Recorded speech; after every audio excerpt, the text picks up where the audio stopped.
That's the fire I started about 14 hours ago. It was much larger, and I thought I knew more about philosophy when it started. Now, not so much. I'm choking on the smoke from the fire. What a great time to start a video. So I wanted to talk about what I think philosophy is. And I started thinking about this last night, and I've literally been up all night. I'm fried right now, which is probably the best time to talk about philosophy, when you're half out of your mind, because it might make more sense. It might make more sense to me, at least. If you're fully conscious, it might not make as much sense. So here's what I think philosophy is. I think, for me at least, it's a personal experience. Each of us have different lived experiences that focuses on a certain commitment to a way of thinking. That's the long and the short of it, a commitment to a certain way of thinking. So let's talk about that. A stream of consciousness video on the nature of philosophy. Let's give it a whirl, walk in the forest, choke on some fumes.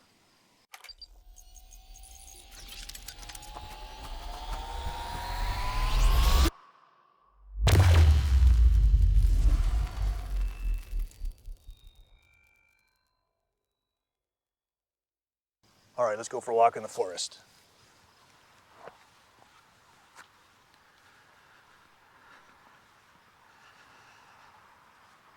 When I was in high school, I had never heard the word philosophy. Not once did the word philosophy come up among my peers or in any of my classes. That has changed subsequently. There's more philosophy in high schools now, but still, for the most part, we learn a lot by the fact that it was absent.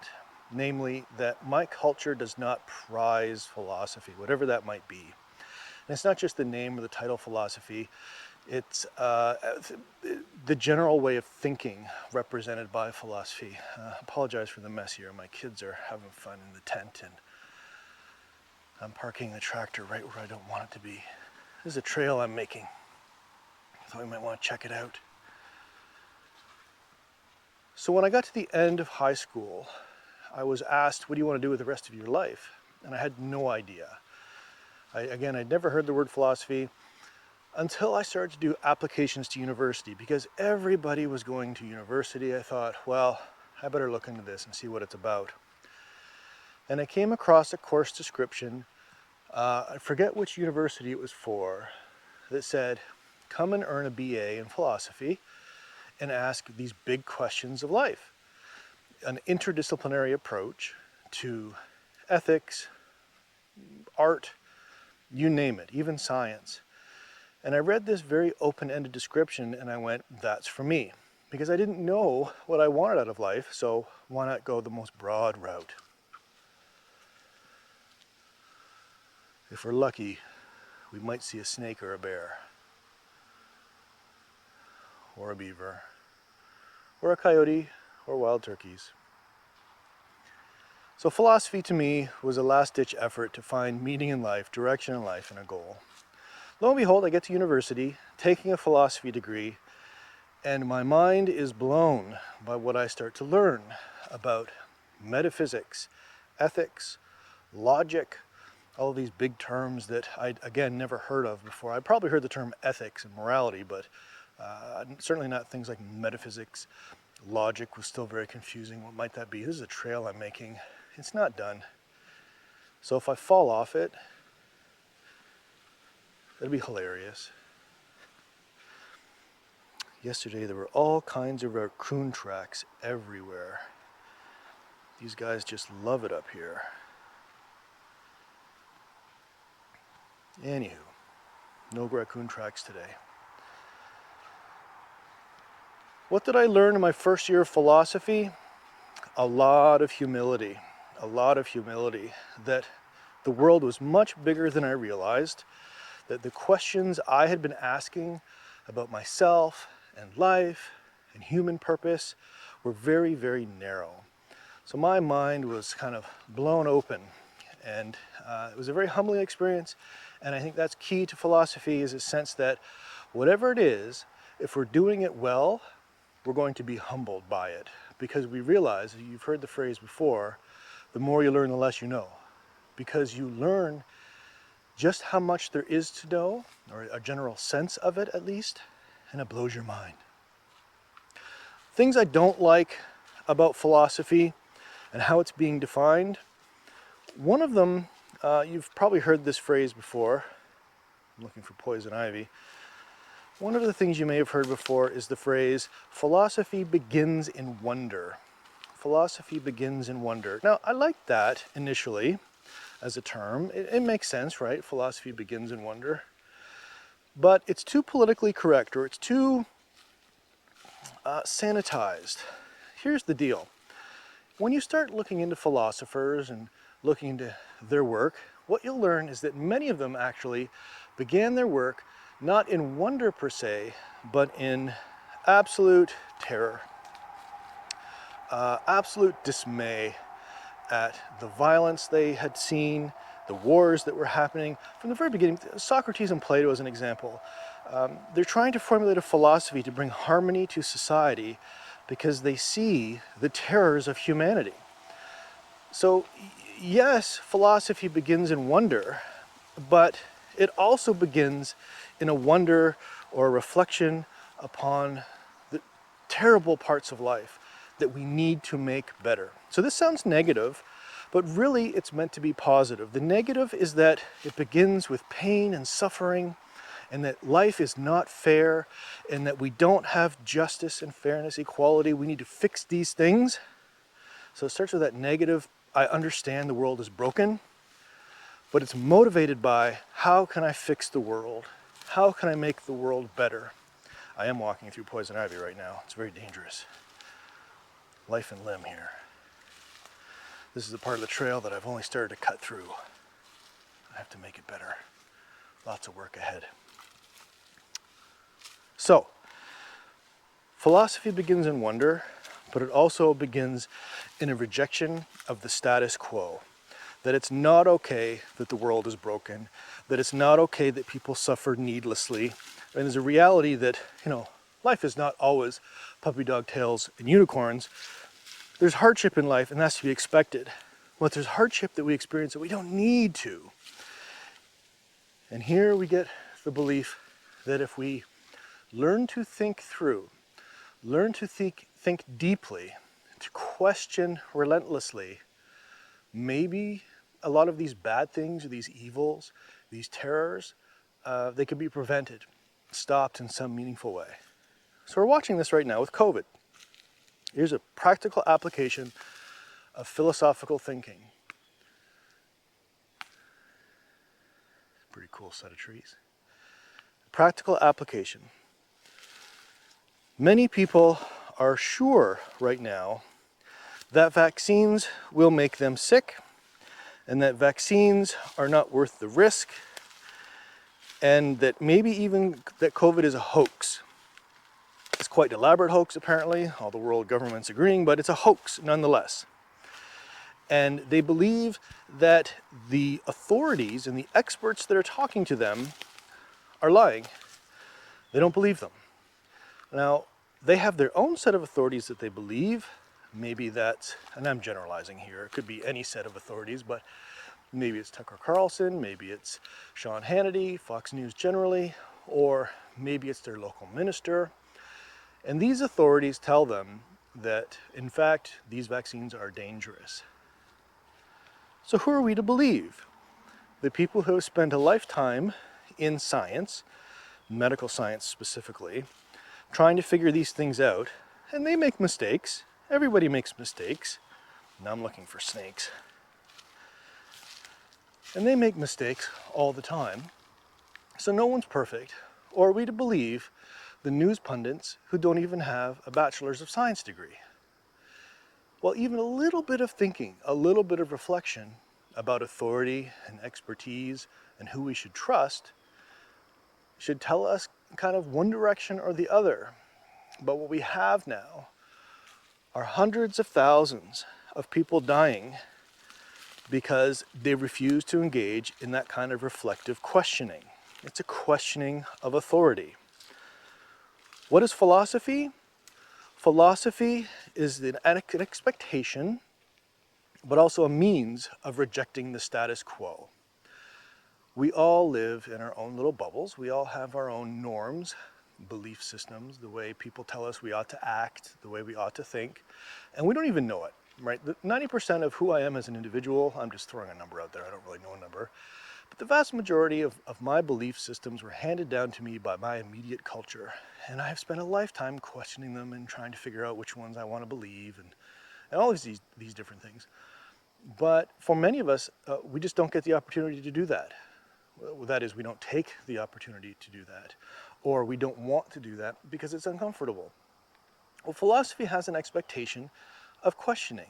That if you want to be a philosopher, it's not okay just to take on the norms of the status quo, your immediate context. You must learn to question. You must learn to look at the authorities around you, the people who claim to know, and you must say, hey, do you guys really know? And why should I believe you? What's your background in medical science? How many peer-reviewed published papers do you have on vaccine research? What's your history of thinking about these particular matters, this particular subject matter? Now in your head you might be thinking, well, that's not philosophy, that's just critical thinking. And I mean, you're right, I'm giving critical thinking a name called philosophy. But from the beginning, that's what philosophers have done. So let's go back in history very quickly. Socrates, still looking for snakes and poison ivy. Socrates, 2,600 years ago, 2,400 years ago, famous philosopher, simply stood in the town square of Athens and questioned.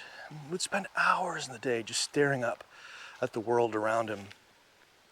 And he would question authority. He would question assumptions and norms. Now, unfortunately, this early philosopher, well, that tree is on its way out. That's too bad. It's getting rooted up. Unfortunately, this philosopher, the first in history to get a sort of a full-ish treatment that's recorded, ended up drinking hemlock. He was sentenced to death by the local authorities and not really given an option. You know, either you drink this or we take your life for you. And so he drank the hemlock and famously died being accused of something he didn't do. He was a disruptor. He considered himself a gadfly. A gadfly is an annoying fly that bites horses or other animals. And he considered himself that for society. He was an annoyance to get people to think. And don't we need that right now? Say in an age of COVID, or depending on when you're watching this, maybe there's something to do with the environment or war. There's an election in Canada right now, and a lot of people are questioning, who should I vote for? A philosopher, if they're in a Socratic tradition, would kind of prod people, and they would question them, and they wouldn't try and deliver great financial sums of money to make them feel good so that you would vote for them. A philosopher would kind of, well, for lack of a better term, piss you off. So you're unlikely to vote for a philosopher because they're getting you to think about your role and your place in the world, and they're getting you to think about, here's the big catchphrase, the good life. The good life. All right, so what do we know so far? We know that whatever philosophy is, I was introduced to it very late, that whatever it is, it requires a certain commitment to being, to opening up the questionableness of life, that's a weird phrase, I know. And ultimately, it's a society destabilizer, okay.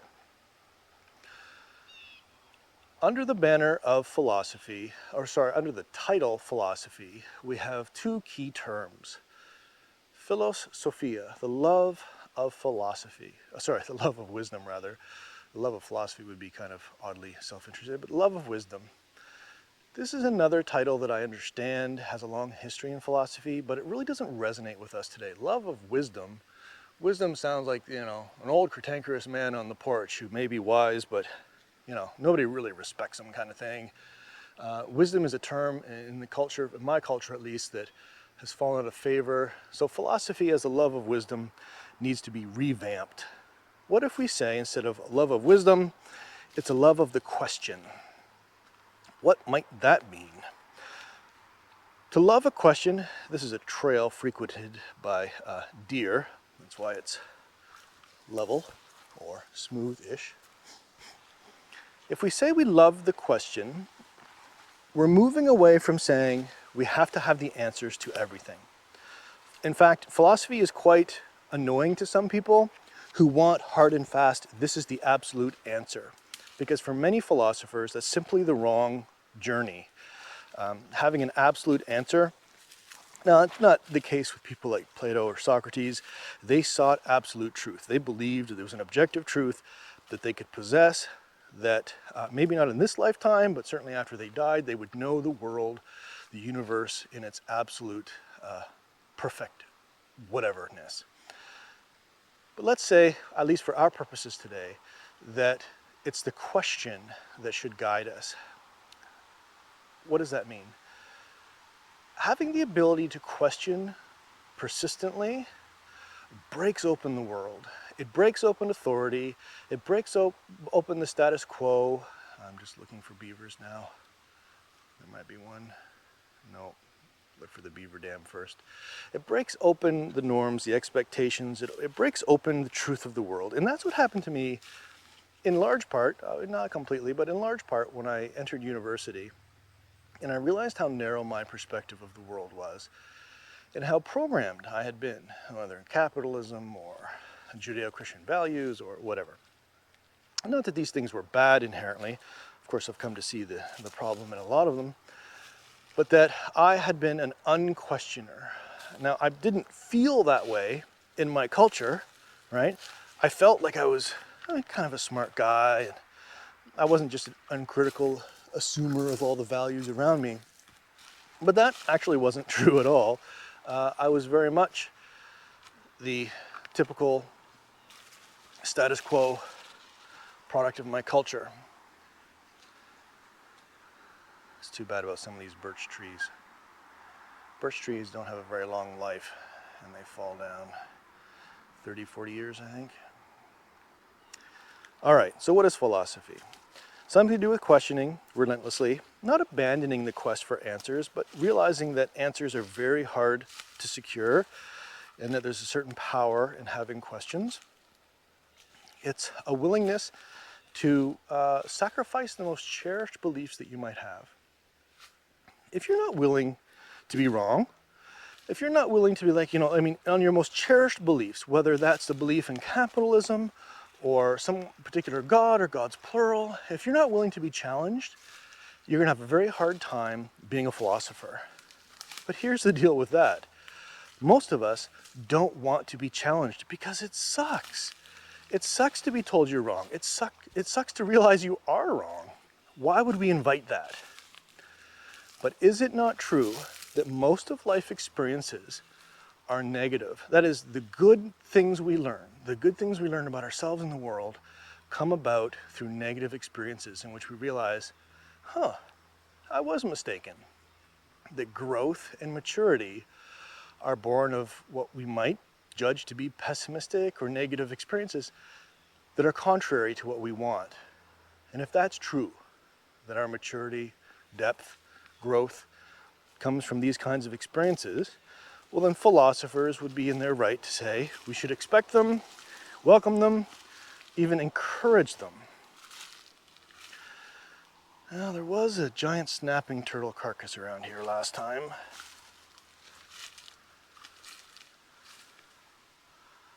No go. But, oh wow, that tree does not look good either. Yeah, that's a goner. It's a nice maple tree. It's probably 90 years old. Oh well. It will fall and others will take its place. To use some fancy terms, philosophy is metaphysics. So here's some of the categories. And I'm giving you these fancy terms not to annoy you, because I know fancy terms can annoy us. Why use them unless they're practical? Well, these are practical because these fancy terms help us place our life questions within them. So here's the first one, metaphysics. Metaphysics. It's not physics. You may be familiar with physics. This is a part of the trail that makes me, hit my head. Of course, I'm wearing a hat so I can't see anything. Hey, where'd that branch come from? Wow, it must have come from up there. Physics is the study of measurable reality. I'm not a physicist, so forgive me for bludgeoning it, but it's the study of things that can be measured. Well, it can be gravity, light, energy, but also physical matter. More recently, physicists have talked a lot about things like dark energy, dark flow, dark matter. That strikes a lot of people as more like magic, but still, that's physics, right? Study of ultimate reality. Ugh. This is the part that I haven't gotten to with the chainsaw.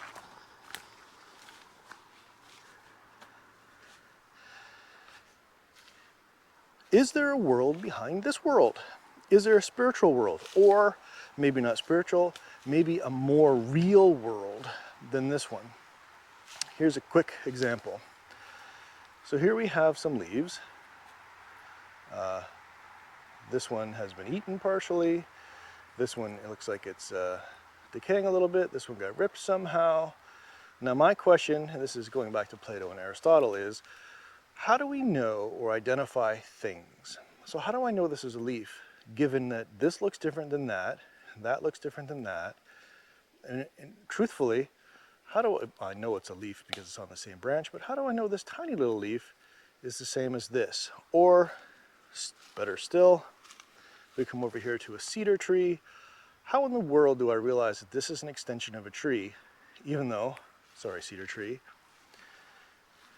it's so entirely unlike that one? I might say because they're both green, but then we have grass, and I know grass is not an extension of a tree.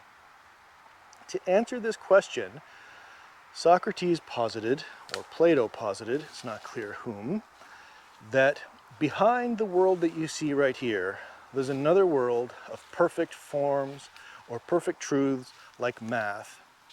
And for you and I to understand this world, we need to somehow tap into that world. So what is this? This is metaphysics, or a metaphysical way of understanding. You and I understand leaves because we're connected to another world, a better world, a more perfect world. And that seems far-fetched, but the more you think about it, there's some kind of credibility to that. How can I look at a dog that's, say, 75 pounds, a golden retriever, and look at another dog that's 5 pounds and it fits in your purse, and realize they're both dogs when they don't look anything the same? They have 4 legs and maybe some ears, but so do rats, so do mice. So how do we know what things are? The answer for some is that there's a metaphysical reality behind this one that allows this one to make sense. But we don't have to go that far in metaphysics. As the study of ultimate reality, the study of poison ivy, metaphysics asks us questions about time and space. Is time real? What is time? Is there a God? Obviously, that's kind of one of the bigger ones. But related questions about a spiritual dimension, if not a spiritual dimension, maybe just other dimensions that physics can't measure way because they're so different from this dimension. We might categorize that in metaphysics. Ooh, we made it. The pond has dried. It's the end of the season. Lily pad swamp is almost gone. And then it comes back every year. Usually. All the fish know to go around the corner, there's a lake. So don't worry, everybody's safe. Except for the lily pads, but they come back. So what else can we say? Beyond metaphysics, the next big category is epistemology. Epistemology is a study of knowing. How do we know what we know? That sounds convoluted, I know. But in your head, you have a certain set number of truths that you believe, that you accept, that the world is round, things like that. But how do you know the world's round? Have you actually been in outer space to see that it's round, or do you accept authority? And this goes back to our earlier question about belief in people and who has credibility to give us, based on authority, based on testimony, who do we believe? So epistemology is a big one. Because if we don't know reliably, if we can't know reliably, then none of our other questions in philosophy really seem to pan out in a worthwhile way. Why think about thinking if thinking can't be somehow reliable. After we do metaphysics and epistemology, we have things like logic, which is a field unto its own, the study of right reasoning. What are the principles that guide thought? Because if I were to say to you, hey, I have a square circle, do you want to buy it for $10? I have violated a basic law of logic. You know, a square and a circle are two different things. But if you believe they're the same thing, you'll buy it. And of course, I'll be lying to you the whole time and making profit off of it, which is not cool. But if we have a general sense of logic, how the world works, then you'll know a square circle, I'm lying to you, so you'll tell me to take off. After logic, we'd use something like ethics. Ethics is a huge field, also called value theory, about right and wrong, the good life. What does it mean to live the good life? What does it mean to be a good person? Now, for me, philosophy is largely the first, metaphysics, and the third, ethics. It's very, very important to me that I have some sense of how to live a good life. No doubt you've heard about ethics before. If you've been a part of a company or corporation, you may have had to sign an ethics policy, a code of conduct policy. This is ethics. Ethics is how do we relate to other people? This is perhaps one of the biggest questions we can have. What does it mean to have a good life and to be a good person, not just with other people, but with the planet, with ourselves, with animals? What is the good life? If we answer that with having lots of money, which seems to be the most popular, it's an instinct. When you see someone with money, you think, oh, they're successful, somehow they're a good person. You're probably envious of them because, you know, who doesn't want to have lots of money? But isn't that the most shallow form of success? Now, not to say that it's inherently bad somehow. Having money, you can do some incredible things in life. But of course, we're very mindful of the rampant inequality, the growing disparity between the billionaires and the soon-to-be trillionaires and the rest of us. There's this widening gap now between the haves and the have-nots, where those who have really aren't doing a whole lot with their money. So you begin to question, what does it mean to have a good life?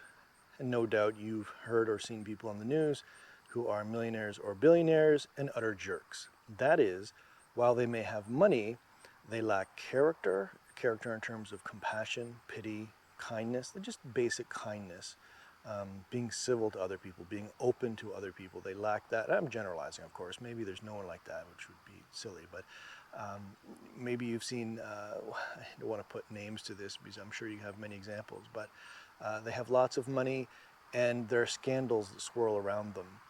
Taking advantage of the law, taking advantage of other people, not paying people when someone's done a job for them, and calling that success.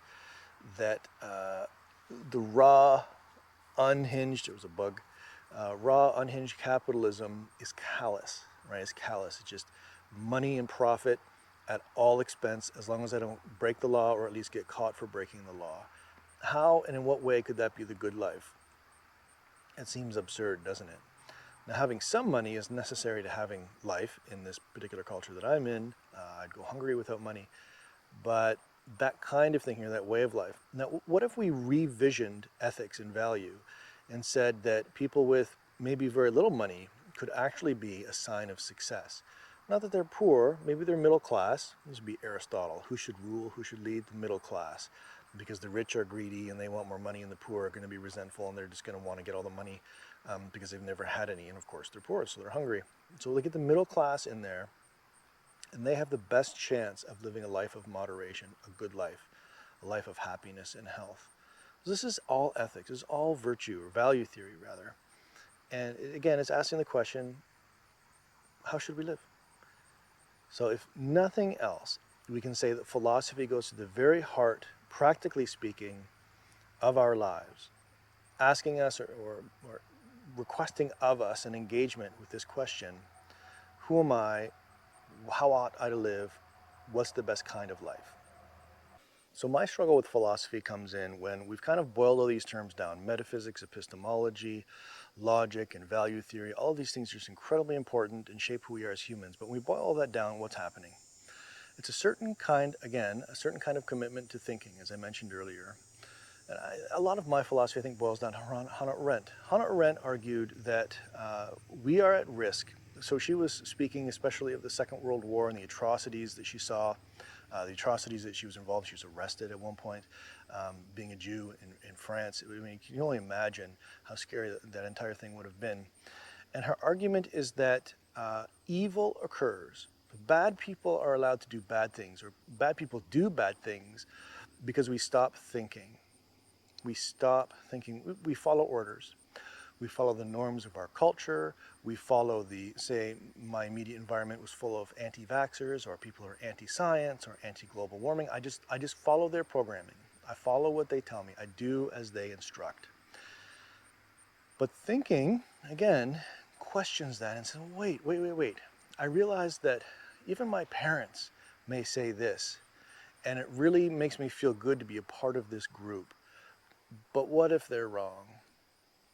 And her argument is to overcome evil, to overcome bad things, we need to find a way to distinguish ugly from beautiful. Distinguishing ugly from beautiful. And for me, that epitomizes that thinking that we call philosophy, is that desire to see the beautiful and to do something about the ugly. Because frankly, we all know there's so much ugly out there. And we see it in the news every day. And the news producers make money on showing us the ugly. They make a lot of money on showing us the ugly rather than the good. So what is philosophy? A willingness to enter into the world, to see it for what it is. To be honest that it might not be what you want, that even the beliefs and assumptions you have right now might not stack up, and to have some kind of ability to move beyond yourself into something new, into something different. And that for me, whether it's Hannah Arendt or Plato or Socrates, or Aristotle or Jean-Jacques Rousseau, whoever these philosophers, there's so many of them, all of them are doing basically the same thing. Looking into themselves and out into the world and saying things can be better. Just watching that plane. So philosophy begins in wonder, sure, but it also begins in horror. It also begins in an utter sense of being disturbed by the world around you. Philosophy is a love of wisdom, sure, but it's also a love of the question, a cherishing of the question, and a kindling of one's ability to question relentlessly, to be that gadfly, to be annoying to oneself as a destabilizing factor that I won't believe my own beliefs, but I seek out something more clear, something of higher value, something of more reliability, and also the questioning of my culture around me. It's metaphysics, it's ethics, it's logic, it's value theory.